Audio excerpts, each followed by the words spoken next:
Welcome hour digital educare. আজকে আমরা প্রথম চ্যাপ্টারের যে প্রশ্নগুলো ইম্পর্টেন্ট, গত ক্লাসে আমরা ক্ষমতা কাকে বলে এবং ক্ষমতার উপাদানগুলো সম্পর্কে আলোচনা করেছিলাম। আজকে যে টপিকটার উপর আমরা আলোচনা করব সেটা হচ্ছে বিশ্বায়ন। বিশ্বায়নও একটা গুরুত্বপূর্ণ চ্যাপ্টার বা টপিক এই অধ্যায়ের, সেটা নিয়ে আমরা আলোচনা করব।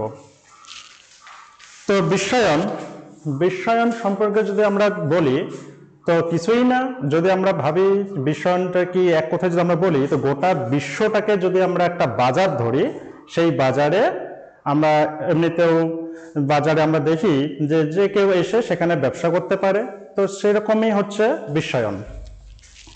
তো বইয়ের ভাষায় বলতে গেলে আমরা বিশ্বায়ন সম্পর্কে দেখি বিশ্বায়নের নির্দিষ্ট কোনো সংজ্ঞা নেই। বিশ্বায়ন বিভিন্ন উপাদানের উপর নির্ভর করে আলোচনা করা যেতে পারে। তো আমরা বিশ্বায়নের একটু সংজ্ঞাটা দেখব।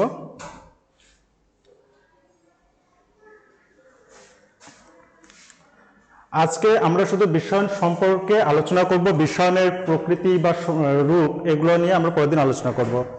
বিশ্বায়ন আমরা যদি দেখি, সাধারণভাবে বলতে পারি যে পরিবর্তিত আন্তর্জাতিক পরিস্থিতি বিশ্বের সমস্ত দেশগুলির মধ্যে পারস্পরিক নির্ভরশীলতা, সমন্বয় এবং খোলামেলা পরিবেশকে বিশ্বায়ন বলে। যেটা বললাম যে বিশ্বের সমস্ত বিশ্বটাকে আমরা যদি বাজার ধরলে সেখানে যেভাবে ব্যবসা সবাই, অর্থাৎ কোনো বাধা থাকবে না, এটাকে আমরা বিশ্বায়ন বলবো। বিশ্বায়ন পড়ার আগে আমরা যদি এলপিজি মডেলটা সম্পর্কে একটু জানি তাহলে আমাদের বিশ্বায়ন সম্পর্কে একটা সহজ ধারণা পাবো আমরা। এলপিজি অর্থাৎ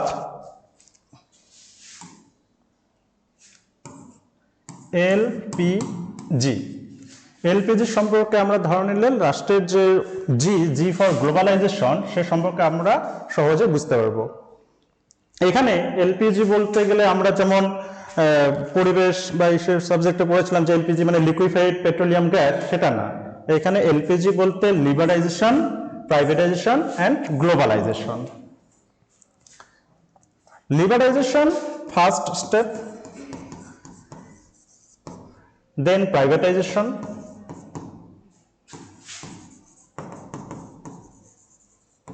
and globalization.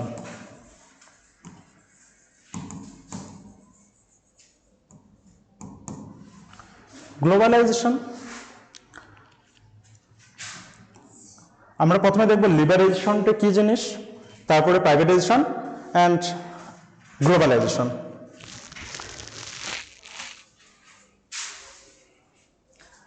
আমরা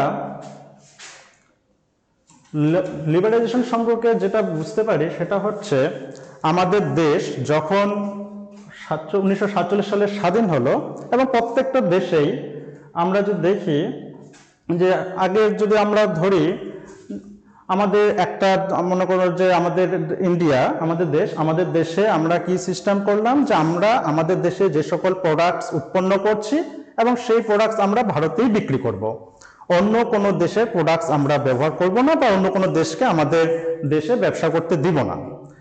এরকম হলে আমরা কি বুঝতে পারবো? এবার আমরা যদি দেখি যে এবার আমাদের ধরো তোমরা এবার আলু আমরা কখন বেশি দাম পাবো? যখন আলু অন্য কোনো রাজ্যে বা অন্য কোনো স্থানে পাঠানো হবে। এবার আমরা যদি আলুকে যদি বাইরে না পাঠাই তাহলে প্রত্যেকটা ঘরে ঘরেই আলু থাকবে, এর ফলে তখন আলুর যে মূল্য সেটা অনেক কমেই যাবে। এর জন্য আমরা দেখি যে আলু যখন বাইরে পাঠানো হচ্ছে তখনই মূল্যটা বাড়ছে বা অন্য কোনো পরিস্থিতিও হয়। এইরকম পরিস্থিতি লিবারাইজেশন কোন সময় আমাদের মাথা চাড়া দিল যে আমাদের এখন লিবারাইজেশন করতে হবে? লিবারাইজেশনের বাংলাটা হচ্ছে উদার নীতি।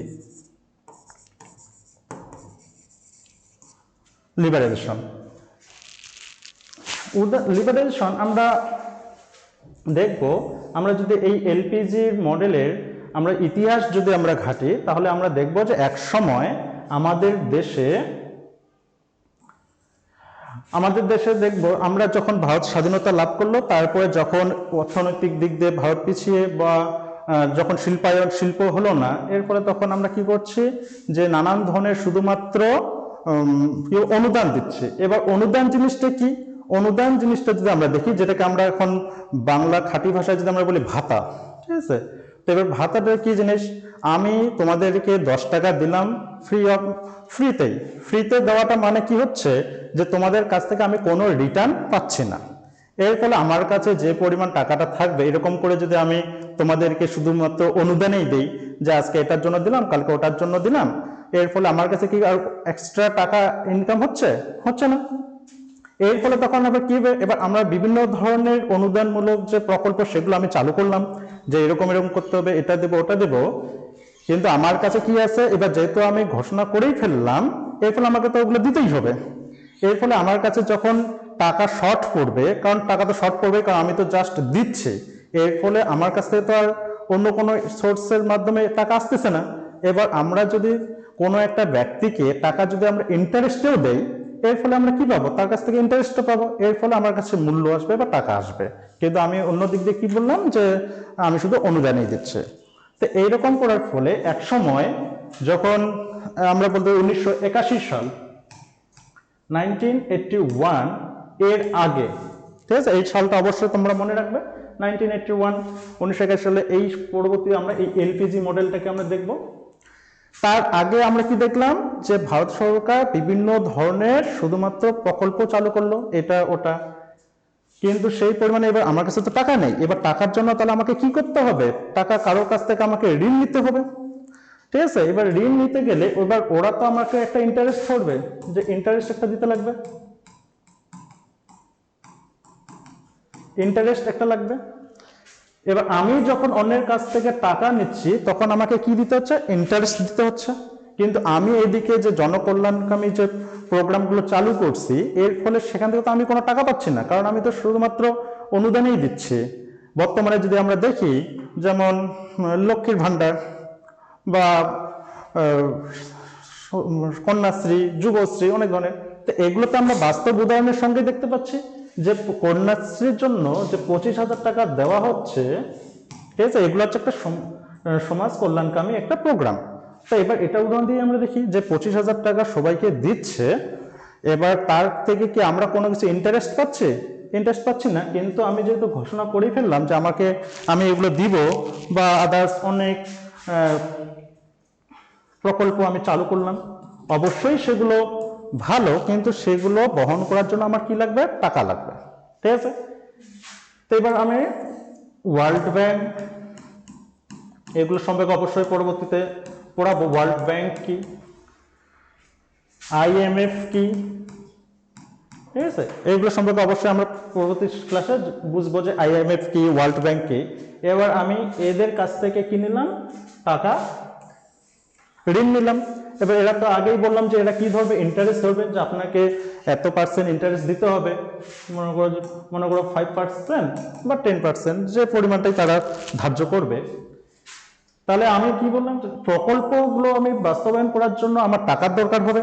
সেই টাকা আমি যে কোনো মাধ্যম থেকেই হোক আমরা গ্রহণ করব একটা ইন্টারেস্টের মাধ্যমে, তারপর আমি সেই প্রকল্পগুলো দিচ্ছি। কিন্তু অন্যদিকে আমি এটা আবার ফিক্সড করে রাখছি যে আমার যে দেশ আছে ইন্ডিয়া, এখানে কোনো বিদেশি কোম্পানি আমরা ঢুকতে দিব না, বা আমাদের যে প্রোডাক্টসগুলো আছে সেই প্রোডাক্টসগুলো আমরা বাইরে যেতে দিব না।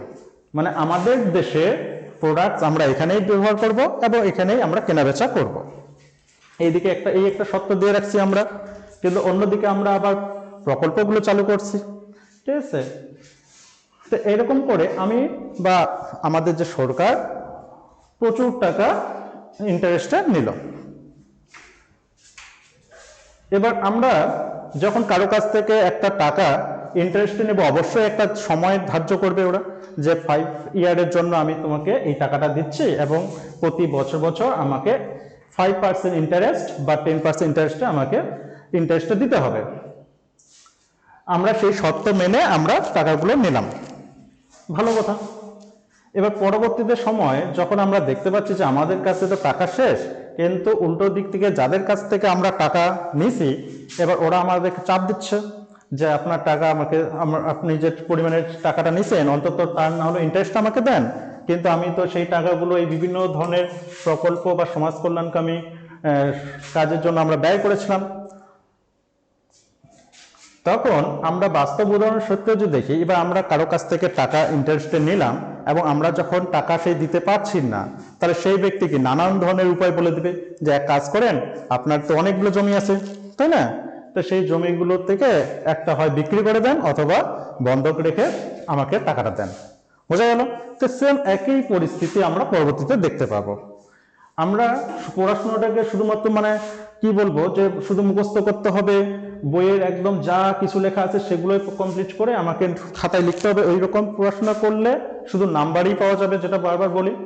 কিন্তু আমরা যদি বুঝে বুঝে করি বা পড়ি, তাহলে আমরা এই বিশ্বায়ন বা যে কোনো টপিক সম্পর্কে আমাদের সহজ একটা ধারণা পাওয়া যাবে। তাহলে পড়াশোনা করতে আমাদের একটা ইন্টারেস্টই আলাদা থাকবে, যে আমরা তো বিষয়টা জানি যে এটা কি, তারপরে আমরা বইয়ের ভাষায় তো লিখবই, কিন্তু মেইন হচ্ছে আমাদের বোঝানোটা। তো এইরকম পরিস্থিতির মধ্যে হলো আমরা বিভিন্ন সংস্থা বা বিভিন্ন যে আদার্স যে কান্ট্রি আছে সেখান থেকে আমরা টাকা বারবার বলছি যে আমরা নিলাম এই ধরনের কাজগুলো সম্পন্ন করার জন্য। পরবর্তী সময়ে আমাদের টেনুয়ার যখন শেষ হয়ে যাচ্ছে, যে আমরা এদিকে আবার ইন্টারেস্টও দিচ্ছি না, অনেক ক্ষেত্রে আমরা নিজের বাস্তব জীবনের ক্ষেত্রেও দেখি যে আমরা কি সুন্দর একদম নেওয়ার সময় আমি এটা পারবো ওটা পারবো, তাই না? কোনো ব্যাপার না, হয়ে যাবে।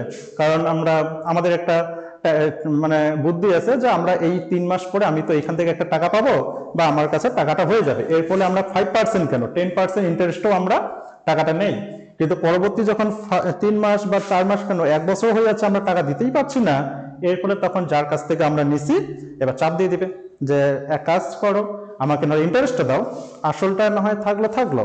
এবার আমি যখন বলবো যে আমার কাছে তো এখন নাই, তাহলে ওই ব্যক্তি আমাদের বিভিন্নভাবে উপায় দিবে, মানে তখন ওই আমাদের মনে হচ্ছে একদম মেইন পরামর্শদাতা, যে এই উপায়গুলো করলে তোর কাছে বা তোমার কাছে কি টাকাগুলো আসবে এবং সেই টাকা থেকে আমার ভাগেরটা আমাকে দিয়ে দাও। তো এরকম তো গেল।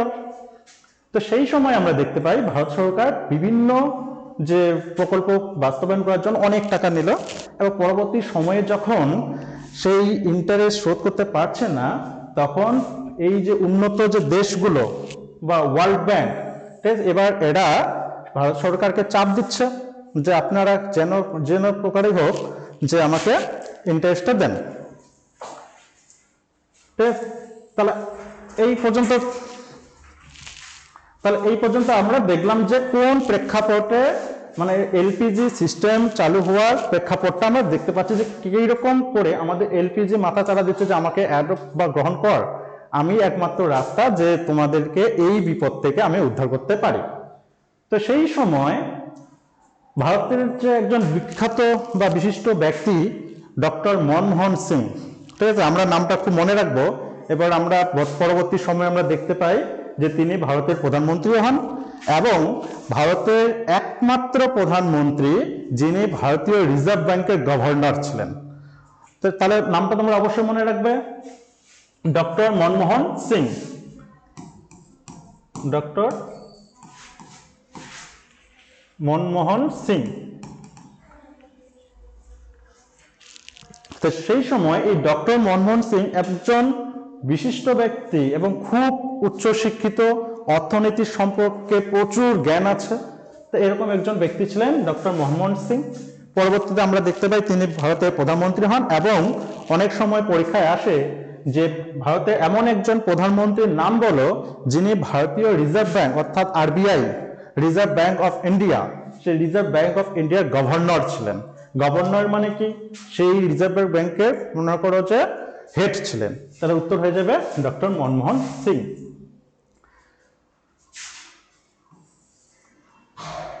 এই ডক্টর মনমোহন সিং বিষয়টা বুঝতে পারলেন যে আমাদের এখন কি করণীয়। উল্টো দিক থেকে আমরা বারবার বলছি ওই যে যাদের কাছ থেকে আমরা টাকা নেই তারা আবার পরামর্শ দিচ্ছে এই করো সেই করো, তো এরকম। তো এবার সেই এলপিজি সিস্টেমটা এই সময়ে আমরা দেখতে পাই। এবার বিভিন্ন দেশের যে বিশিষ্ট ব্যক্তি বা সংস্থা বিশিষ্ট ব্যক্তি তখন এই ভারত সরকারকে বলছে আপনারা এক কাজ করেন যে আপনারা যে ব্যবস্থাটা আপনার দেশে রাখছেন যে অন্য কোনো দেশ এখানে ব্যবসা করতে পারবে না বা আপনারা আপনাদের প্রোডাক্টস বাইরে পাঠাবেন না, এই সিস্টেম যে আছে এই সিস্টেমটা এখন চেঞ্জ করতে হবে। কারণটা কি? এই সিস্টেমটা যদি আমরা চেঞ্জ করি তাহলেই আমরা আমাদের সমস্যার সমাধান করতে পারবো। এবার আমরা নিজেরাই দেখব যে এই যে সিস্টেমটা এলপিজি এর মানেটা হচ্ছে লিবারাইজেশন, আমরা দেখলাম মানে উদারীকরণ, অর্থাৎ আমরা সবাইকে আহ্বান করছি যে আসেন আপনারা, ঠিক আছে। যে এবার এবার তোমরা নিজেরাই ভাবো যে আমাদের যে বর্তমান পরিস্থিতি, আমাদের স্টেট, এই স্টেটে বা ওয়েস্ট বেঙ্গলে কোনো শিল্প আসতেছে না, ঠিক আছে। তো এরকম শিল্প না আসার, এবার আমরা যখন ধরো আমি একজন ব্যবসায়ী, তো এবার আমি তো চাইবো যে আমার ব্যবসা যাতে সম্পূর্ণ দেশ বা সম্পূর্ণ প্রচুর বিদেশেও আমার কোম্পানি যাতে চালু করা যায়। কিন্তু এবার আমি যখন অন্য কোনো দেশে বা অন্য কোনো রাজ্যে আমার কোম্পানি চালু করতে যাব, তার জন্য আমার অনেক কিছু দরকার, সেখানকার ভূখণ্ড মানে ভূমি, তারপরে সেখানকার গভর্নমেন্ট, সেই গভর্নমেন্টের সাপোর্ট, এগুলো। কিন্তু এবার যদি সেই স্টেটে এই সুবিধাগুলো না থাকে তাহলে আমরা কেন যাব? বা আগে একটা হচ্ছে লাল ফিতা বলে একটা কথা আছে, সরকারি সরকারি ব্যবস্থায় আমরা লাল ফিতা একটা কথা খুব দেখতে পাই। কারণ ডেকে আমরা ধরো যে আমরা কোনো কিছু কমপ্লেন গেলাম, কমপ্লেনের জন্য আমরা কোথাও গেলাম, সেখানে ওরা কি করলো, কমপ্লেন নিয়ে মনে করো যে একটা বড় ফাইলের মধ্যে ঢুকায় রাখলো, এবং সেই ফাইলটা কি লাল ফিতে দিয়ে বাঁধা আছে, ঠিক আছে। তো সেই লাল ফিতে এবার আমি যখন অন্য কোনো কান্ট্রিতে আমি ব্যবসা করতে যাব, তারা এই বিভিন্ন ধরনের শর্ত দিয়ে রাখছে যে আপনারা যদি আসেন তাহলে আপনার যে প্রফিট, সেই প্রফিটে আমাকে 40% আমাকে দিতে হবে, অথবা ট্যাক্স প্রচুর পরিমাণে দিতে হবে। এর ফলে আমি সেখানে যাব না। তারপরে সেখানকার যে আবার ওখানে তো আমরা দেখতেই পাচ্ছি যে ওরা তো আগেই বলে দিচ্ছে যে অন্য কোনো দেশের কোম্পানি আমরা ভারতে এলাও করব না। তো তখন বাইরের এই পরিস্থিতিতে, অর্থাৎ যেই সময় আমাদের মাথার উপর শুধু ঋণের বোঝা, সেই পরিস্থিতিতে এবার বাইরের দেশগুলো বলছে আপনারা এই সিস্টেমটা ইস্যু করেন, পরিবর্তন করেন, এবং ওখানে এলপিজি সিস্টেমটা চালু করেন। তো এলপিজি কথাটার প্রথম তাহলে বোঝা গেল যে কি হচ্ছে, উদারীকরণ, অর্থাৎ সবাইকে আহ্বান করা হচ্ছে যে আসেন। প্রাইভেটাইজেশন, প্রাইভেটাইজেশন মানে হচ্ছে বেসরকারীকরণ, অর্থাৎ প্রাইভেটাইজেশন, বেসরকারীকরণটা কি জিনিস? এবার আগে যেমন আমি বললাম যে আমাদের রাজ্যে বা দেশে যদি অন্য কোনো কোম্পানি আসে, তাহলে আমরা বিভিন্ন ধরনের শর্তগুলো তাদের উপর চাপিয়ে দিচ্ছে, বা অনেক সমস্যা হচ্ছে, সরকারি পারমিশন অত সহজে পাওয়া যাচ্ছে না, তারপরে ট্যাক্স বেশি বেশি করে ধরা হচ্ছে, প্রফিটের একটা যে পার্সেন্টেজ সেটা বেশি বেশি করে ধরা হচ্ছে। তো এবার আমরা বললাম যে আপনারা আসেন, এরকম কোনো শর্ত আমরা রাখবো না যাতে আপনাদের অসুবিধা হয়। আপনাদেরকে সহজেই আমরা ল্যান্ড প্রোভাইড করব, অর্থাৎ জমি দান করব, তারপরে কোনো পারমিশন পেতে গেলে কোনো অসুবিধা হবে না। এর ফলে বাইরের যে দেশগুলো সেগুলো আসবে কিনা?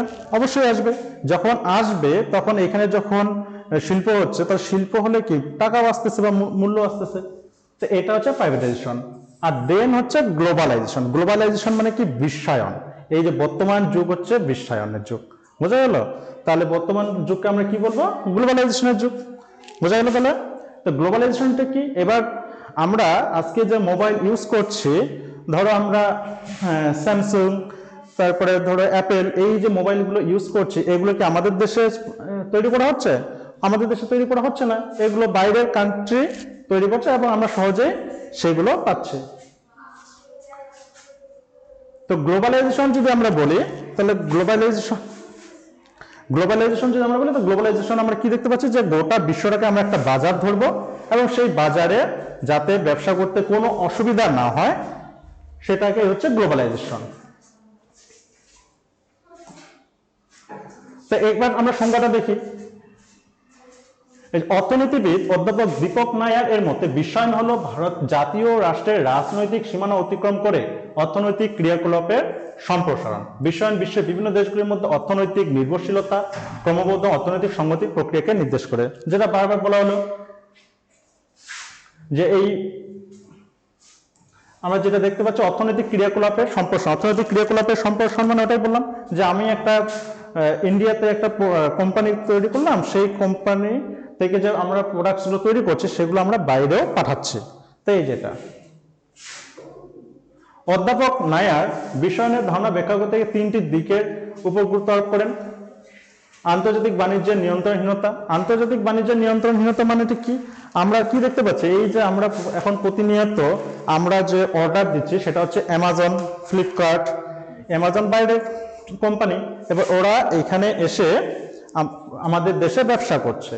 তো এই যে বলা হয়েছে যে আন্তর্জাতিক বাণিজ্যের নিয়ন্ত্রণহীনতা। এবার সবারই একটা টার্গেট থাকে যে আমার এই কোম্পানি আজকে ভারতে আছে, কালকে অন্য কোনো দেশে আমি চালু করব, এরকম। নেক্সট যেটা আমরা দেখতে পাচ্ছি, আন্তর্জাতিক বিনিয়োগের নিয়ন্ত্রণহীনতা। এবার বিনিয়োগটা কি জিনিস? টাকা আমরা যে খাটাচ্ছি সেটা আমি যে মানে আমার ইচ্ছা, আমার কাছে যত টাকা আছে তা সেই পরিমাণে আমি টাকা বিনিয়োগ করতে পারি। আন্তর্জাতিক পুঁজি, পুঁজি মানে হচ্ছে মূল্য। আন্তর্জাতিক পুঁজির নিয়ন্ত্রণহীনতা।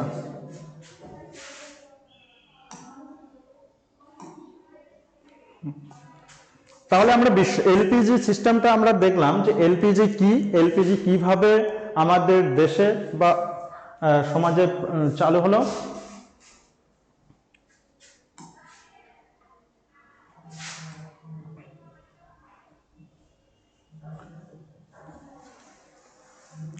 তো এবার আমরা দেখবো বিশ্বায়নের উপাদান সমূহ, যেটা বললাম যে বিশ্বায়ন তো আমরা যে আমার একটা বড় কোম্পানি আছে, এবার আমি সেই প্রোডাক্টস গুলো আমরা বিক্রি করব, তার জন্য আমাকে একটা কি দরকার হবে? একটা বাজারের দরকার হবে।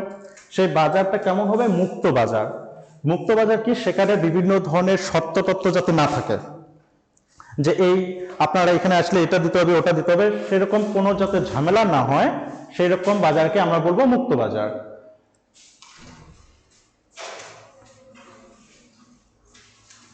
এখানে আমরা দেখতে পাচ্ছি যে বিশ্বায়নের প্রবক্তাগণ মনে করেন যে মুক্ত বাজারে অর্থনৈতিক উন্নয়নের মূল পথ ও কাম্য ব্যবস্থা। মুক্ত বাজার, তাহলে আমরা দেখলাম যে মুক্ত বাজার কি জিনিস এবং সেটা অর্থনৈতিক মূল। প্রথম যুগের ধনতান্ত্রিক ব্যবস্থার প্রবক্তাদের মতোই তারাও বলেন যে অবাধ প্রতিযোগিতা সম্পন্ন সম্পদের বৃদ্ধি ঘটায় এবং পণ্যের গুণগুণ বৃদ্ধি পায়। এটা আমরা বাস্তব উদাহরণের সঙ্গে দেখতে পাচ্ছি যে বর্তমান যুগ হচ্ছে কম্পিটিশনের যুগ। আজকে আমি একটা প্রোডাক্ট তৈরি করলাম, এবার সেই প্রোডাক্ট বেশ বাজারে ভালোই চলছে, কিন্তু অন্য কোনো কোম্পানি সেই একই প্রোডাক্ট উৎপন্ন করলো এবং সেগুলো আমার কোম্পানির থেকেও বেশি ভালো। এর ফলে মানুষ তখন কি করবে? সেই প্রোডাক্টটা ইউজ করবে। তো এটাই বলা হয়েছে যে প্রতিযোগিতা সম্পন্ন বৃদ্ধি করে এবং পণ্যের গুণাগুণ বৃদ্ধি পায়। পণ্যের গুণাগুণ মানে সবাই শুধু চাইবে যে আমি যাতে বাজারটা ধরতে পারি।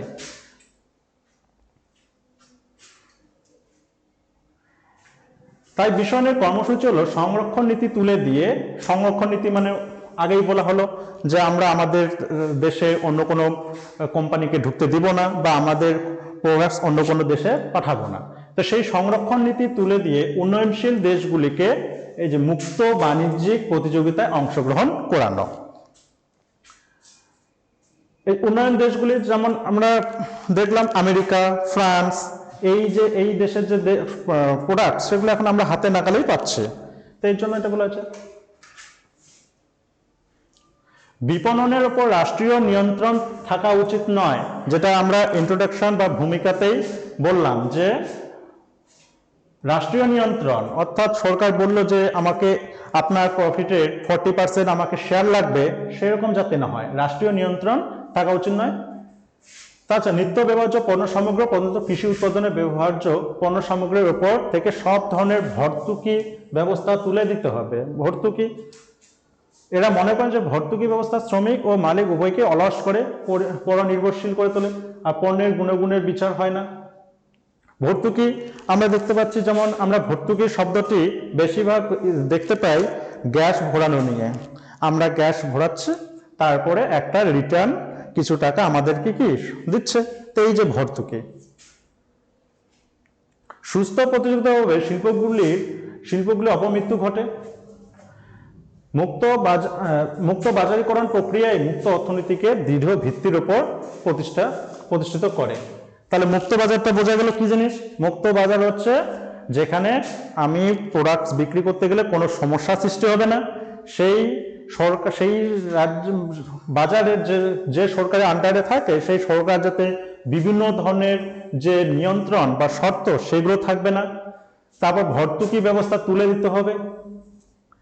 মুক্ত লাস্টে আমরা দেখতে পাচ্ছি মুক্ত বাণিজ্য বাজারীকরণ প্রক্রিয়া মুক্ত অর্থনীতিকে দৃঢ় ভিত্তির উপর প্রতিষ্ঠিত করে। তাহলে আমরা প্রথম যে বৈশিষ্ট্য সেটা দেখতে পাচ্ছি মুক্ত বাজার।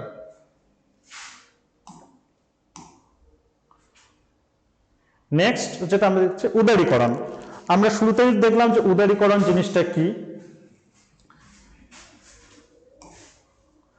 মুক্ত বাজারের সঙ্গে আরেকটি প্রক্রিয়া যুক্ত, এই প্রক্রিয়া হলো উদারীকরণ। উদারীকরণ হলো বাজার ব্যবস্থার পুনর্বিন্যাস এবং সংস্কার, যেটা আমরা প্রথমেই বলতে গেলে এই যে টপিকগুলো, যে বৈশিষ্ট্যগুলো, সেগুলো আমরা প্রথমেই এলপিজি সিস্টেম কোন পরিস্থিতিতে বা কোন পটভূমিতে আমাদের দরকার হলো সেই সময় আমরা এগুলো বলতে গেলে বুঝাই নিলাম যে উদারীকরণ জিনিসটা কি জিনিস। যে আমাদের আগে যে সিস্টেমটা ছিল সেই সিস্টেম আমাদের কি করতে হবে, চেঞ্জ করতে হবে, সংস্কার করতে হবে। মেন কথা হচ্ছে আমাদের সংস্কার করতে হবে। আর পুনর্বিন্যাস অর্থাৎ একই বিষয়। সেই জন্য দেশের শিল্প সংস্থা, পরিষেবা সংস্থা, যোগাযোগ ব্যবস্থাকে রাষ্ট্রীয় নিয়ন্ত্রণ থেকে মুক্ত করে দেশি বিদেশি পুঁজি বিনিয়োগ সহজ করে তুলতে হবে। যেমন আমরা বাস্তব উদাহরণের ক্ষেত্রে দেখি, এবার সরকারি যে স্কুলগুলোর ক্ষেত্রে যদি আমরা দেখি, সরকারি স্কুলগুলোতে আমরা যে পরিমাণে শিক্ষা ব্যবস্থাকে দেখতে পাই, তার থেকে আমরা যদি বেসরকারি স্কুলগুলোতে দেখি, সেখানে অনেক উন্নতভাবে পড়াশোনা শেখানো হয়। আমরা যদি বাস্তব উদাহরণের সঙ্গে দেখি প্রাইমারি স্কুলগুলোতে, যদিও বলা উচিত নয়, তবু তো আমরা যেহেতু আশেপাশে দেখতেই পাচ্ছি, প্রাইমারি স্কুলগুলোতে আমরা কি দেখতে পাচ্ছি যে সেই স্কুলের শিক্ষক শিক্ষিকারা কোনো কোনো সময় 11:30 12টার দিকে আসতেছে।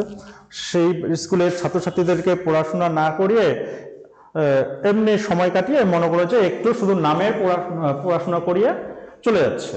তো এই বিষয়টাকে যদি এখন আমরা ভাবি যে সেই প্রাইমারি স্কুলগুলোকে যদি আমরা কোনো কোম্পানির আন্ডারে নিয়ে যাই, যে সেই কোম্পানি সেই স্কুলগুলোকে পরিচালনা করবে এবং তারাই সেই স্কুলের যে শিক্ষক শিক্ষিকা তাদেরকে স্যালারি দেবে, তখন কি হবে, আমরা কি দেখতে পাবো যে তখন কোম্পানি যেহেতু তাদেরকে স্যালারি দেবে, তার মানে তারা অবশ্যই চাইবে যে আমি যে পরিমাণে স্যালারিটা দিচ্ছি তার থেকে আমি যাতে বেশি বেশি করে তাদের কাছ থেকে আউটপুট পাই, অর্থাৎ বেশি বেশি করে যাতে আমার প্রফিট হয়। এর ফলে তারা যখন যদি কোনো ব্যক্তি বা কোনো শিক্ষক যদি ফাঁকি দেয়, তাহলে তার উপর স্টেপ নেবে। এইগুলো একই রকম করে আমরা বর্তমান সময় দেখতে পাচ্ছি যে আমরা যেমন আগে ময়নাগুড়ি টু শিলিগুড়ি যখন যেতাম, সেই সময় রাস্তাঘাট খুবই ভাঙা ছিল। তারপরে কলেজ, বিভিন্ন ধরনের যে পরিষেবা সংস্থা, বাসগুলো আগে একদম ভুতুরে বাস ছিল, কিন্তু পরবর্তী সময় যখন এই বিষয়গুলো মনে করো যে কোনো একটা কোম্পানির আন্ডারে সেই পরিষেবা ব্যবস্থাটাকে তুলে দিল, তখন তারা অবশ্যই সেটাকে সংস্কার করছে। যোগাযোগ ব্যবস্থা যেটা বললাম, যোগাযোগ ব্যবস্থা হচ্ছে রাস্তাঘাট এটা। এবার আমরা যদি বর্তমানে দেখি আমাদের গ্রামাঞ্চলে যে রাস্তাগুলো আছে, লোকালয়ের রাস্তা, সেগুলো হচ্ছে এখনো মনে করো যে কোনো পঞ্চায়েত সমিতির আন্ডারে, পঞ্চায়েত আন্ডারে এবং জেলা পরিষদের আন্ডারে কিছু কিছু রাস্তা থাকে।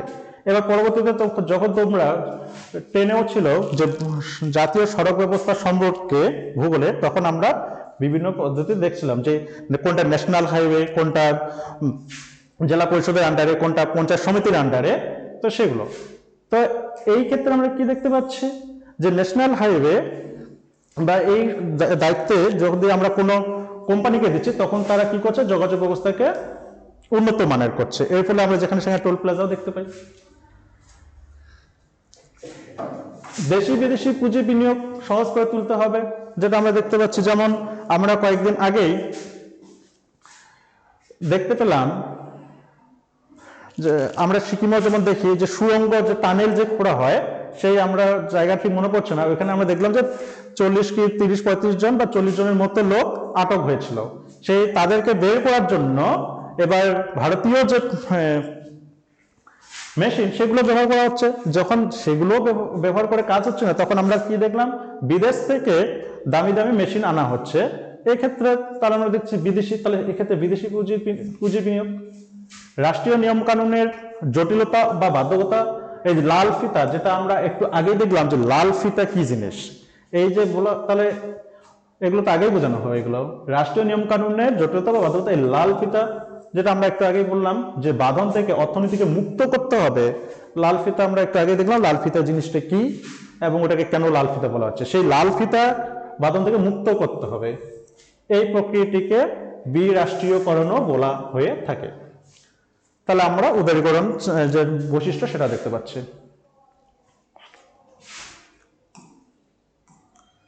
নেক্সট যে বৈশিষ্ট্য সেটা হচ্ছে অতিজাতীয় সংস্থাসমূহ কর্তৃক বিশ্ব বাণিজ্য নিয়ন্ত্রণ। সমগ্র বিশ্ব বাণিজ্য নিয়ন্ত্রণ করে কয়েকটি অতিজাতীয় সংস্থা, আগেও নিয়ন্ত্রণ করতে এবং এখন তা আরো বিস্তৃত হয়েছে। এই ক্ষেত্রে আমরা অ্যামাজনের কথা বলতে পারি, ফ্লিপকার্ট, আগের ক্ষেত্রে আমরা দেখতে পাচ্ছি পেত্রা, ভেল্টমিয়ার। অতিজাতীয় সংস্থাগুলো বিশ্বায়নের প্রাতিষ্ঠানিক ব্যবস্থা বলে বর্ণনা করেছে। বিশ্ব অর্থনীতির উপর প্রভাব বিস্তারের সঙ্গে সঙ্গে আন্তর্জাতিক বা বিশ্ব রাজনীতিকেও এরা প্রভাবিত করছে, যেটা আমরা দেখলাম। অ্যামাজন বাইরের কোম্পানি, তাদের নিজের দেশে ব্যবসা করার পর কি করলো, ভারতেও আসলো, ভারতেও ব্যবসা করছে এবং ফ্লিপকার্টে অলরেডি এরা কিনেই নিছে। এবার আমরা যখন আমার একটা কোম্পানি আছে, সেই কোম্পানির যখন অন্য বিদেশ থেকে কোনো কোম্পানি আসলো না, আমার কোম্পানি বেশ ভালোই চলছে, কিন্তু পরবর্তী সময় যখন বাইরের দেশ থেকে আমার থেকে একটা ভালো কোম্পানি আসলো, এর ফলে মানুষ সেই কোম্পানিকে গ্রহণ করছে। এর ক্ষেত্রে তখন আমার, যেহেতু আমি দেখতে পাচ্ছি যে আমার যে কোম্পানি সেটা ডুবতে বসছে, এই সময় আমি কি করতে পারি, সেই কোম্পানিকে আমার কোম্পানিটা বিক্রি করে দিতে পারি, অথবা তার সঙ্গে মার্জড হয়ে যেতে পারি। মার্জ মানে কি, জুড়ে যেতে পারি। মার্জড, ঠিক আছে। এই মার্জ শব্দটা আমরা ব্যাংকিং সিস্টেমে ভালো দেখতে পাই।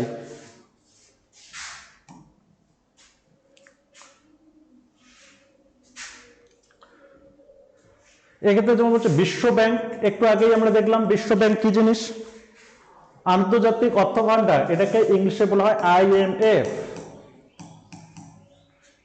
International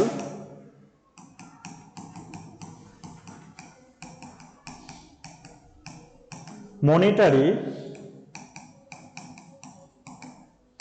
fund. IMF এর পুরো নাম ইন্টারন্যাশনাল মনিটারি ফান্ড। বিশ্ব ব্যাংক ইংলিশে বলা হচ্ছে ওয়ার্ল্ড ব্যাংক, ওয়ার্ল্ড ব্যাংক। তো আমরা দেখি বিশ্ব ব্যাংক আন্তর্জাতিক অর্থ ভান্ডার, বিশ্ব বাণিজ্য সংস্থা প্রভৃতি সারা বিশ্বে অর্থনৈতিক পুঁজিকে ক্রিয়াশীল করে তোলে। আমরা অন্য একদিন ক্লাসে আমরা এই যে বিশ্ব ব্যাংক, এদের কার্যকলাপ, এগুলো সম্পর্কে আমরা দেখবো।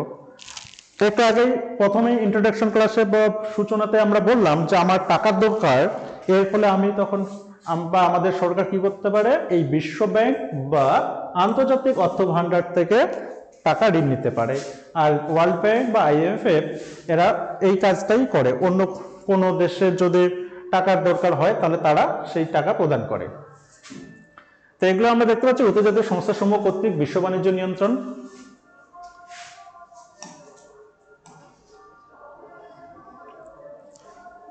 নেক্সট বলছে সাম্রাজ্যবাদের নতুন রূপ। সাম্রাজ্যবাদ কি জিনিস? সাম্রাজ্যবাদ আমরা এই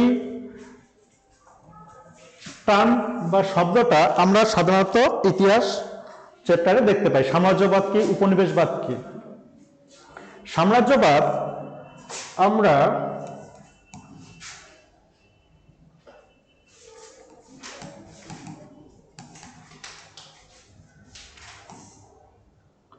সাম্রাজ্যবাদ যদি আমরা শব্দটা আমরা দেখি, আমরা রাজার আমলে চলে যেতে পারি, যে সময়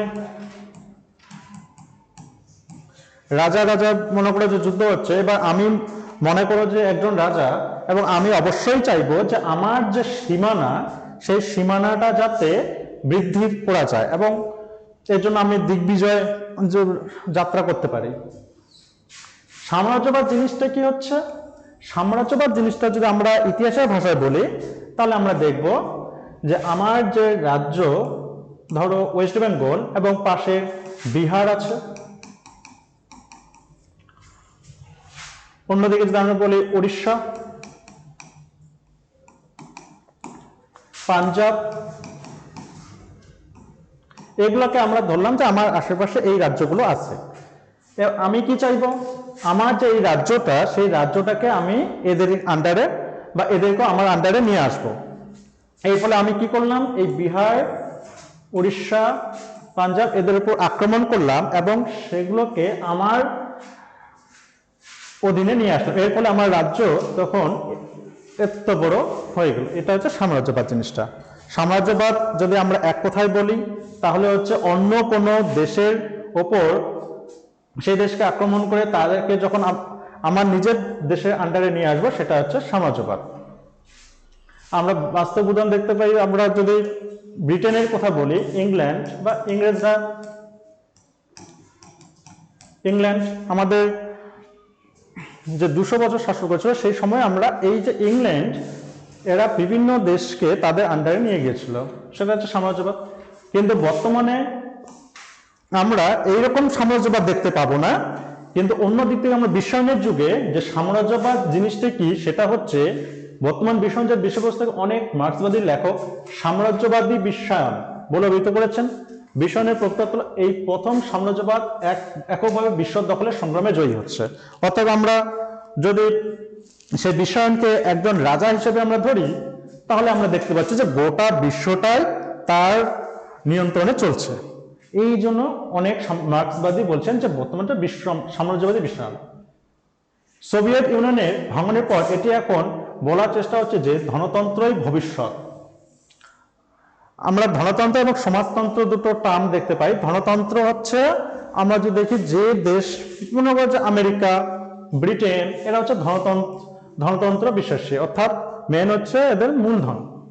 এখন আর কোনো একটি অংশের উপর দখলদারি কায়েম করা নয়, বিশ্বায়নের মূল লক্ষ্য হলো একটি অতি শক্তিধর রাষ্ট্রের হাতে বিশ্ব ব্যবস্থাকে আত্মসমর্পণ করতে বাধ্য করা। এই লাইনটা আমরা খুব মনে রাখবো। শক্তিধর রাষ্ট্রের হাতে বিশ্ব ব্যবস্থাকে আত্মসমর্পণ করতে বাধ্য করা। শক্তিধর রাষ্ট্র যেমন আমরা দেখতে পাবো আমেরিকা এখন সবথেকে শক্তিধর, এর ফলে সমস্ত কিছু বিষয়ে আমেরিকা হস্তক্ষেপ করছে। যে কোনো ব্যবস্থাতে আমরা দেখতে পাচ্ছি আমেরিকার যে কোনো একটা দেশের ইন্টারনাল ম্যাটার, সেখানেও আমেরিকা নাক গলাচ্ছে। এর একটা কারণ হচ্ছে সে শক্তিধর। তাহলে আমরা দেখলাম সাম্রাজ্যবাদের নতুন রূপ।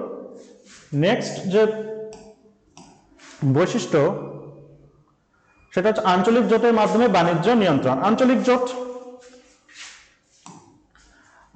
জোট আমরা যখন জাতীয় স্বার্থ টপিকটা পড়ব, সেই জাতীয় স্বার্থের ক্ষেত্রে আমরা আঞ্চলিক জোটের সম্পর্কে কিছু বলতে পারবো। যেমন ন্যাটো,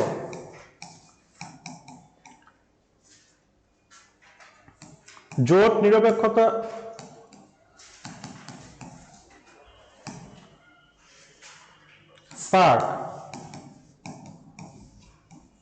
সার্ক, এগুলো হচ্ছে আঞ্চলিক জোট। সার্ক সম্পর্কে যদি আমরা দেখি, সার্ক সম্পর্কে আমরা বিষয়টা একটু ভালো মতো করে বুঝে নিই। সার্কের পুরো নাম হচ্ছে south Asian association for regional cooperation. এখানে মেইনলি 8টা দেশ মেম্বার। তৃতীয় বিশ্ব, এই তৃতীয় বিশ্ব যে টার্মটা, এবার আমরা কি জানি যে প্রথম বিশ্ব, দ্বিতীয় বিশ্ব এবং তৃতীয় বিশ্ব। তৃতীয় বিশ্ব বলতে যে বিষয়টা, সেটা হচ্ছে যে সকল দেশ, আমরা একদিকে যদি দেখি রাশিয়া এবং অন্যদিকে দেখি ইউএসএ। একদিকে আমরা দেখতে পাচ্ছি রাশিয়া এবং অন্যদিকে দেখতে পাচ্ছি ইউএসএ। দ্বিতীয় বিশ্বযুদ্ধের পরে সমগ্র বিশ্ব দুটো ভাগে ভাগ হয়ে যায়, যেটাকে আমরা একটা দেখতে পাচ্ছি রাশিয়া একদিকে এবং অন্যদিকে হচ্ছে ইউএসএ। কিন্তু সমস্যা হলো বাকি যে দেশগুলো, এবার আমরা যদি আমাদের দেশের কথাই ভাবি, আমাদের পক্ষে কঠিন পরিস্থিতি হয়ে দাঁড়াচ্ছে যে আমরা কোন দিকে আমরা সাপোর্ট করব। রাশিয়াকে যদি আমরা সাপোর্ট করি তাহলে আমরা ইউএসএর খারাপ হব, এবং ইউএসএ কে যদি আমরা সাপোর্ট করি রাশিয়ার চোখে আমরা খারাপ হয়ে দাঁড়াবো। এর ফলে আমার সমস্যা হয়ে যাচ্ছে যে আমি এখন কোন দিকে সাপোর্ট করব। এরকম পরিস্থিতি আমাদের বাস্তব জীবনেও হয়ে আসে। সেই ক্ষেত্রে আমি এদেরকে বললাম যে দেখো, আমার তো তোমাকেও দরকার আছে রাশিয়াকে, এবং ইউএসএ কেও দরকার আছে। এর জন্য আমি কি করব, যে এদের কাউকেই আমি পুরোপুরি সাপোর্ট না করে আমি বললাম যে আমরা বা আমাদের দেশ তোমাদের দুজনকে সাপোর্ট করছে, মানে আমরা একেবারে থার্ড পার্টি হয়ে আছি। এর ফলে তখন এর কাছেও আমরা খারাপ হলাম না, এবং এর কাছেও আমরা খারাপ হলাম না। এবার এই যে দেশগুলো আমরা যদি এবার দেখি, চীনের কথা, বাংলাদেশ, নেপাল, ভুটান, এই যে দেশগুলো, এবার আমরা প্রথম অবস্থায় আজকে যে আমাদের অর্থনৈতিক পরিস্থিতি এতটা উন্নত ছিল না, এর ফলে এবার আমরা এই দেশগুলোর সঙ্গে সম্পর্ক বজায় রাখা আমাদের খুব কঠিন ছিল। এবং আমরা দেখলাম যে আমরা যদি এরকম করে একজনের উপর নির্ভর করি তাহলে আমাদের অনেক অসুবিধা হবে। এই জন্য আমাদের যে অনুন্নত যে দেশ বা উন্নয়নশীল এবং উন্নত দেশের মধ্যে পার্থক্য কি? উন্নয়নশীল দেশ মানে হচ্ছে যে দেশগুলো ডেভেলপ করছে, এখনো উন্নত পর্যায়ে যায়নি। উদাহরণ হিসেবে আমরা যদি বলি ইন্ডিয়া। আর কম অনুন্নত দেশের ক্ষেত্রে যদি আমরা উদাহরণ দেখি তাহলে আমরা দেখব নেপাল, ভুটান, বাংলাদেশ, মায়ানমার, এই দেশগুলো। এবার আমরা এই দেশগুলোকে নিয়ে আমরা একটা সংস্থা গঠন করলাম বা জোট গঠন করলাম, যার মূল লক্ষ্য হচ্ছে যে আমরা আমাদের যে প্রতিবেশী দেশগুলো আছে সেই প্রতিবেশী দেশের যে কোনো যদি অসুবিধা হয় তার সেই অসুবিধায় আমরা সাহায্য করব, আমরা আমাদের মধ্যে বিভিন্ন ধরনের ব্যবসা বাণিজ্য করব। তো এই নিয়ে আমরা সার্ক যে একটা সংগঠন সেটা দেখতে পাচ্ছি। সেম একই রকম আমরা দেখতে পাবো ন্যাটো শব্দটা আমাদের খুব জানতে হবে ভবিষ্যতের জন্য। ন্যাটোর পুরো নাম হচ্ছে নর্থ আটলান্টিক ট্রিটি অর্গানাইজেশন। ন্যাটোর পুরো নাম হচ্ছে নর্থ আটলান্টিক ট্রিটি অর্গানাইজেশন। এই ন্যাটো কি জিনিস?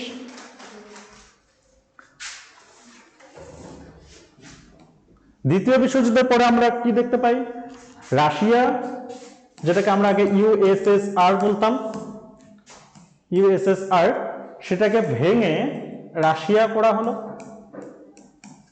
এবং এই যে ইউএসএসআর অর্থাৎ রাশিয়ার আগের যে নাম, সেই রাশিয়াকে ভেঙে বিভিন্ন কয়েকটা রাষ্ট্রে ভাগ করা হলো। যেমন ইউক্রেন, বর্তমান যে ইউক্রেন আমরা দেখি, ইউক্রেন মনে করে যে একটা এই রাশিয়ারই একটা অংশ, যেটাকে পরবর্তীতে দেশ হিসেবে ঘোষণা করা হলো ইউক্রেন। এরকম আরো অনেক রাষ্ট্র সৃষ্টি করা হলো। এবার আমেরিকা খুব চালাক। এবার আমেরিকা ভাবছে যে এই যে রাশিয়া আছে, রাশিয়ার আশেপাশের যে দেশগুলো, সেই দেশগুলোকে আমার আন্ডারে আনতে হবে, এবং যাতে এই রাশিয়া মাথা চাড়া দিয়ে উঠতে না পারে। এই জন্য ইউএসএ, ব্রিটেন, এরা এই রাষ্ট্রগুলোকে মিলে একটা গ্রুপ গঠন করলো, যেটাকে বলছে ন্যাটো। সেই ন্যাটোর যে অন্তর্ভুক্ত দেশগুলো, সেই দেশগুলোর উপর যদি কোনো তৃতীয় পক্ষ যদি আক্রমণ করে, তাহলে ডাইরেক্ট ইউএসএ সেই অ্যাফেক্টেড যে কান্ট্রি সেটার পক্ষ নিয়ে লড়াই করবে। বর্তমানে যে আমরা রাশিয়া অ্যান্ড ইউক্রেনের মধ্যে যে লড়াই চলছে, ওয়ার, দেখতে পাচ্ছি এক্ষেত্রে আমরা দেখতে পাচ্ছি আমেরিকা ডাইরেক্ট ইউক্রেনের পক্ষ নিয়ে লড়াই করছে না। এর কারণটা হচ্ছে ইউক্রেন এই ন্যাটোর সদস্য নয়। বোঝা গেল? না হলে ইউক্রেন যদি এই ন্যাটোর সদস্য হতো তাহলে অবশ্যই আমেরিকা এই ইউক্রেনের পক্ষ নিয়ে রাশিয়ার সঙ্গে যুদ্ধ করতে পারত। এই যে গোষ্ঠীগুলো আমরা দেখতে পাচ্ছি, এই যে আঞ্চলিক জোটের মাধ্যমে বাণিজ্য নিয়ন্ত্রণ, সেম একই রকম করে এই যে ন্যাটো অন্তর্ভুক্ত যে দেশগুলো আছে সেই দেশগুলোর মধ্যে এরা ব্যবসা বাণিজ্য করবে সেই সদস্য দেশগুলো। একই রকম আমরা দেখলাম সার্কের যে উদাহরণটা দিলাম সেটা।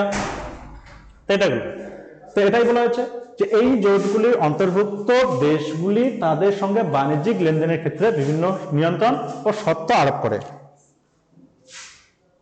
তৃতীয় বিশ্বের দেশগুলি এই সমস্ত নিয়মকানুন মানতে বাধ্য হয়। এটা গেল। আমরা সার্কের উদাহরণ দিতে পারি। এটা গেল আঞ্চলিক জোটের মাধ্যমে বাণিজ্য। তাহলে বোঝা গেল আঞ্চলিক জোটের মাধ্যমে কি বা আঞ্চলিক জোট কোনগুলো, উদাহরণ হিসেবে আমরা একটা দেখতে পাবো সার্ক। পরবর্তী চ্যাপ্টারে এগুলো আছে যে সার্ক কি। আমরা ইতিহাসেও যদি আমরা দেখি 12 ইতিহাসেও হয়তো আছে যে বিভিন্ন চুক্তি যেমন ছিল। আমরা যেমন ইতিহাসে সম্ভবত কোন একটা অধ্যায় আছে যে চীনের উপর বিভিন্ন যে চুক্তি সেগুলো কিভাবে আরোপ করে সেটাকে দুর্বল করার চেষ্টা করা হলো। একই রকম করে তাহলে আমরা এখানে বিভিন্ন আঞ্চলিক জোটগুলো দেখতে পাচ্ছি। তাহলে সার্ক কি বোঝা গেল? সার্ক হচ্ছে south Asian association for regional cooperation. এখানে যে এদের যে আমরা যদি দেখি হেডকোয়ার্টার সেটা হচ্ছে কাঠমান্ডু, ক্যাপিটাল অফ নেপাল। বোঝা গেল তাহলে সার্ক। তাহলে এই সার্ক হচ্ছে একটা আঞ্চলিক জোট। এখানকার যে 8টা দেশ যে মেম্বার তারা কি করবে, নিজেদের মধ্যে বিভিন্ন ব্যবসা লেনদেন করবে এবং কোন দেশ যদি কোনো সমস্যায় পড়ে তাহলে বাকি সদস্যভুক্ত দেশগুলো তাকে সাহায্য করবে। এটা গেল। তাহলে তৃতীয় বিশ্ব আমরা দেখতে পাচ্ছি। তৃতীয় বিশ্ব যদি আমরা বলি যে রাশিয়া এবং আমেরিকার নিয়ন্ত্রণের বাইরে যে দেশগুলোকে, সেটাকে আমরা বলছি তৃতীয় বিশ্ব। নেক্সট আমরা যে বৈশিষ্ট্য দেখতে পাবো তথ্যের কেন্দ্রীকরণ, ভেরি ভেরি ইম্পর্টেন্ট। এই যে আমরা এখন দেখতে পাচ্ছি কি যে বিভিন্ন নানান ধরনের কোম্পানি বা বিভিন্ন ফ্যাক কল আসতেছে, আইসে মনে করো যে কি বলছে, একদম নাম অ্যাড্রেস সবকিছুই বলছে। তো এবার আমাদের মনে প্রশ্ন জাগতে পারে, ভাই আমি তো কোথাও কোনো কিছু দেইনি, তাহলে আমাদের তথ্যগুলো কিভাবে জানতে পারছে? বোঝা গেল? তো এই যে আমাদের মনে একটা প্রশ্ন জাগতেই পারে যে আমি তো কোথাও, আমার নাম তো কেউ জানি না, কিন্তু আমাকে ডাইরেক্ট ফোন করে বলছে আপনি এই নাম, আপনার বাড়ি এখানে, ঠিক আছে, আপনার অ্যাকাউন্ট নাম্বারের লাস্টের যে দুটো নাম্বার এত, আপনার অ্যাকাউন্টে এত টাকা ঢুকে দেওয়া হয়েছে, তার জন্য আপনি যদি টাকাটা তুলতে চান তাহলে এক কাজ করেন যে আপনার অ্যাকাউন্টে মনে করো যে 10,000 টাকা আগে জমা করতে হবে। এখন যেটা খুব চলছে, সে 10,000 টাকা জমা করার পরে আবার তারা দেখলো যে বাহ, এই তো ভালো একটা বোকা লোককে পেয়ে গেছি, তাহলে এবার একে আবার লুটো। তো তখন আবার কি বলছে, ঠিক আছে 10,000 তো ঢুকেছেন, কিন্তু দেখা যাচ্ছে যে আপনার না ম্যাক্সিমাম 15,000 টাকা রাখতে হবে, এর ফলে আপনি আবার 5,000 টাকা ঢোকান। তো এই যে এবার তখন আমাদের মনে প্রশ্ন আসে কিনা যে আরে বাবা আমার কি হবে, নাম্বারটা আবার সিলেক্ট হলো, ঠিক আছে, তো এবং তারা তো এটা একটা, তাহলে এই বিষয়টা হচ্ছে তথ্যের কেন্দ্রীকরণ। তো এবার তথ্যের কেন্দ্রীকরণ বিষয়টা হচ্ছে এই যে এটা তথ্য ওরা জোগাড় করছে বা কালেক্ট করছে। যেমন বর্তমানে আমাদের কি ফোন নাম্বারের সঙ্গে আধার কার্ড, ঠিক আছে, ফোন নাম্বারের সঙ্গে আধার কার্ড আছে, ব্যাংকের বইয়ের সঙ্গে আধার কার্ড আছে, আধার কার্ড বর্তমানে, এবং মনে করো যে আমাদের যদি আধার কার্ড হারিয়েও যায়, এর ফলে কি হচ্ছে কোনো একজন ব্যক্তি সে আধার কার্ড নাম্বার দিয়ে অনেক কিছু করে দিতে পারে, কারণ আমাদের কি হচ্ছে যে আধার কার্ড সব জায়গাতেই লিঙ্ক আছে। বুঝা গেল?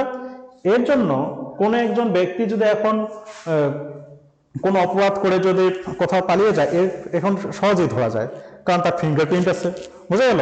এই যে আমরা একটা দেখি যে এই যে তথ্যের কেন্দ্রীকরণ, এটা আমরা দেখতে পাচ্ছি এই ক্ষেত্রে বিশেষ ভূমিকা পালন করছে আমেরিকা। ঠিক আছে, আমেরিকার কাছে একটা প্রচুর তথ্য। আমরা কোনো সময় দেখি না যে বাড়িতে বসে বসে কেউ কেউ টাকা ইনকাম করছে, মনে কর যে বিভিন্ন কারোর অ্যাকাউন্ট হ্যাক করে সেখান থেকে টাকা আউট করে দিয়ে দিচ্ছে। তো এটা কি হচ্ছে, এই তথ্যের কেন্দ্রীকরণ। তাহলে বোঝা, বিশ্বের তথ্য নিয়ন্ত্রণ করে। তথ্যের দিক দিয়ে বিশ্বায়নের প্রবক্তাগণ বিশ্বগ্রাম প্রত্যয়টি ব্যবহার করেন। এটা গেল। তাহলে তথ্যের কেন্দ্রীকরণ বিষয়টা বোঝা গেল। তাহলে তথ্যের কেন্দ্রীকরণ কি, এটা গ্লোবালাইজেশনের যুগে এখন বর্তমানে কেউ আমরা নিরাপদে নই। আমরা এখন কি হচ্ছে যে আমরা মোবাইলে কোনো কিছু দেখছি, এবার কোনো যেমন আমেরিকা বা উন্নত যে দেশগুলো যারা টেকনোলজির দিক দিয়ে অনেক উন্নত, ওরা বাড়িতে বসে বসে সবকিছু আমাদের মোবাইল হ্যাক করে সবকিছু দেখতে পাচ্ছে। তো এই যে বিষয়টা তথ্যের কেন্দ্রীকরণ। নেক্সট বৈশিষ্ট্য আমরা দেখতে পাবো সাংস্কৃতিক আধিপত্যবাদ। সাংস্কৃতিক আধিপত্যবাদ, বর্তমানে আমরা কি যে অন্য কোনো কোথায় কি রিল একটা ভিডিও চলছে এখন আমরা সহজেই পাচ্ছি, এই যে বিষয়টা, তারপর সেটাকে আমরা ফলো করছি। তথ্য কেন্দ্রীকরণের সঙ্গে যুক্ত হচ্ছে সাংস্কৃতিক আধিপত্য, প্রযুক্তির কল্যাণে উন্নত দেশগুলি বিশেষ করে আমেরিকা বিশ্বব্যাপী তাদের ভোগবাদীমূলক সংস্কৃতির প্রচার চালিয়ে যাচ্ছে। তৃতীয় বিশ্বের দরিদ্র জনগণও বিদেশি পণ্য ক্রয় করার ইচ্ছা থাকে। এবার আমরা কোনো সময় ধরো দেখতে পাচ্ছি যে কেউ একটা ভালো ব্র্যান্ডেড একটা জামা পরছে, এবার ইচ্ছা তো সবারই থাকে, সবারই একটা ইচ্ছা হচ্ছে যে আমিও একটু পরি, তো সেই যে সেটা গরিব হোক আর ধনী, তারাও বিদেশি এই যে পণ্যের বৈষয়িক ও নান্দনিক প্রলোভনের শিকার হয়। এখন আমরা দেখতে পাচ্ছি যে ড্রেস সেন্স যেটা আমরা দেখি যে খুবই ফালতু, তাই না? এবার এমন কিছু ড্রেস ব্যবহার করা হয় যেটা সবার সামনে মনে করে দেখাও ইচ্ছা করে না, তো সেটাই বলেছে এই যে বৈষয়িক ও নান্দনিক প্রলোভন শিকার। ভোগ্যপণের সঙ্গে সঙ্গে ভোগবাদী মতাদর্শগত প্রচারও চলে, ফলে দেশীয় সংস্কৃতির সংকটের মধ্যে পড়ে।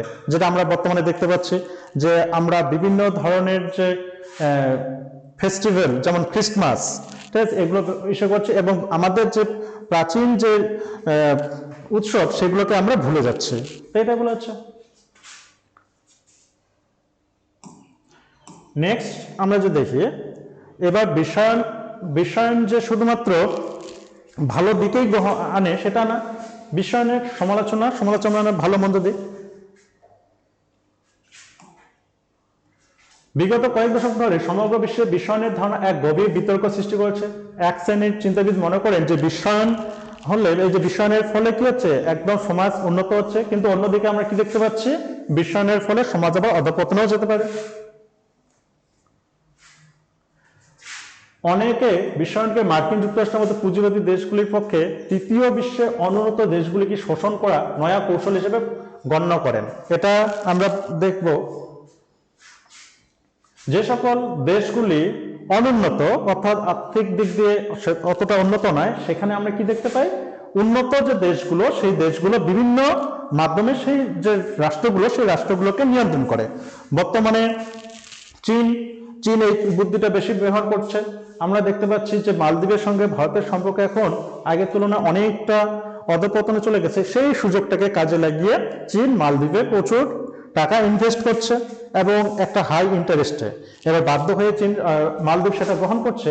পরবর্তীতে যখন সেই মালদ্বীপ সেই টাকা শোধ করতে পারবে না বা পারছে না, তখন সেই দেশের উপর চীন বিভিন্ন ধরনের শর্ত চাপিয়ে দিচ্ছে যে আপনারা তাহলে এই জায়গাটা আমার উপর ছেড়ে দেন বা এটা এদিকে করেন ওদিকে করেন। তো এটাই বলেছে যে পুঁজিবাদী দেশগুলির পক্ষে তৃতীয় বিশ্বের অনুন্নত দেশগুলি শোষণ করা নয়া কৌশল হিসেবে গণ্য করেন। তাদের মধ্যে বিশ্বায়ন হলো নয়া সাম্রাজ্যবাদ, যেটা আমরা একটু আগে দেখলাম যে সাম্রাজ্যবাদ জিনিসটা কি আর বিশ্বায়ন কিভাবে এই সাম্রাজ্যবাদকে প্রভাবিত করছে। তৃতীয় বিশ্বের দেশগুলির শিল্প, কৃষি, স্বাস্থ্য, শিক্ষা ইত্যাদির বিকাশ না ঘটার কারণে মূলধন সরবরাহকৃত পণ্যের আদান প্রদানে তারা কখনোই উন্নত দেশগুলির সঙ্গে প্রতিযোগিতায় পাল্লা দিতে পারে না। যে আমরা দেখতে পাচ্ছি যে আমরা দেখি একটা টার্ম ছিল অবশিল্পায়ন, আমরা ইতিহাসে বা অন্য কোনো সাবজেক্টে আমরা অবশিল্পায়ন সম্পর্কে আমরা দেখি যে অবশিল্পায়নটা কি জিনিস, যে ইংল্যান্ডে যখন শিল্প বিপ্লব ঘটলো, সেই শিল্প বিপ্লব ঘটার ফলে সেখানে প্রচুর পরিমাণে কাপড় তারপর বিভিন্ন দ্রব্য তৈরি হচ্ছে। সেই তুলনায় ভারতের যে হাতে তৈরি যে শাড়ি, সেই শাড়ির অনেক অনুন্নত টাইপের এবং আমরা যেখানে কারখানায় যেগুলো তৈরি করছি সেই তৈরি করা প্রোডাক্টসগুলো বেশি উন্নত এবং খুব কম দামে পাচ্ছে। এর ফলে সমাজ এই যে ছোট ছোট যে দোকানগুলো সেই দোকানগুলো মার খাচ্ছে এবং সেই দোকানগুলো অবশেষে আমরা দেখতে পাই যে বন্ধই হয়ে যায়। তো সেই রকমই হচ্ছে যে পণ্যের আদান প্রদানে তারা কখনো উন্নত দেশগুলোর সঙ্গে পাল্লাতে পারে না। সুতরাং বিশ্বায়নের ফলে উন্নত ও অনুন্নত দেশগুলোর মধ্যে সম্পদ বন্টনে বৈষম্য প্রকট হয়ে ওঠে। মূলধন লগ্নি থেকে শুরু করে প্রযুক্তিগত কলাকৌশল ইত্যাদি সমস্ত ক্ষেত্রে অনুন্নত দেশগুলিকে উন্নত দেশগুলির উপর নির্ভর করতে হচ্ছে। যেটা আমরা একটু আগেই আমরা উদাহরণ হিসেবে আমরা একটা দেখলাম যে পাহাড়ে যে টানেল তৈরি করতে গিয়ে যে শ্রমিকেরা আটক হয়েছিল, সেই ক্ষেত্রে তখন আমাদের বিদেশ থেকে উন্নত ধরনের মেশিন আনতে হয়েছিল। বিশ্বায়নের বিরুদ্ধে একাধিক যুক্তি থাকলেও বর্তমান যুগে কোনো দেশের পক্ষে বিশ্বায়নের সর্বগ্রাসী প্রভাব থেকে মুক্ত থাকা সম্ভব নয়। এবার কোনো দেশ যদি ভাবে যে আমরা বিশ্বায়নের প্রভাব থেকে একেবারে মুক্ত হব, তাহলে সে পারবে না, কারণ বর্তমান যুগ বিশ্বায়নেরই। তবে উল্লেখ্য যে বিদেশি বহুজাতিক সংস্থার বিনিয়োগকে সঠিকভাবে প্রয়োগ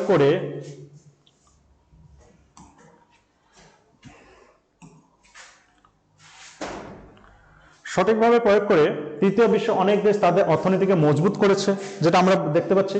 উদাহরণস্বরূপ হংকং, এই যে দক্ষিণ কোরিয়া, চীন এর নাম এক্ষেত্রে উল্লেখযোগ্য।